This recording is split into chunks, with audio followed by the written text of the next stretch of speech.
আসসালামু আলাইকুম। বিসমিল্লাহ অটোমোবাইলসের পক্ষ থেকে সবাইকে স্বাগতম জানাই। তো আমাদের 2006-এর মডেল এক্সকলারটি বিক্রি হয়ে গেছে। তো আমরা বিক্রির পরে কাস্টমারের কিছু কাজের রিকোয়ারমেন্ট ছিল, তো সেটা পূরণ করতেছি। তো কাস্টমারে দরজার লকের সমস্যার কথা বলছিল, তাই আমরা পুরো লকের সেট আপটাই একটা রিকন্ডিশন মাল দিয়ে চেঞ্জ করে দিচ্ছি তাদেরকে। আর হচ্ছে গাড়ির সানসেটের এই জিনিসটা খারাপ ছিল, তো আমরা একটা ফুল সেট একটা লক ইন লাগিয়ে দিচ্ছি। তো যারা এক্স করলার জন্য মেসেজ দিবেন দয়া করে আর দিয়ে মেসেজ দেওয়ার প্রয়োজন নেই, গাড়িটা বিক্রি হয়ে গেছে। তো কাস্টমার বিক্রির পরে যে ছোট্টখাটো সমস্যা থাকে আমরা সেটা সমাধান করে দিই।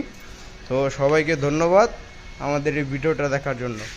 আর আপনারা যারা লিওন প্রিমিয়াম যে কোনো ধরনের গাড়ি কিনতে চান আমাদের সাথে যোগাযোগ করুন, আমাদের কাছে অনেক গাড়ি কালেকশন আছে। ধন্যবাদ সবাইকে, আসসালামু আলাইকুম।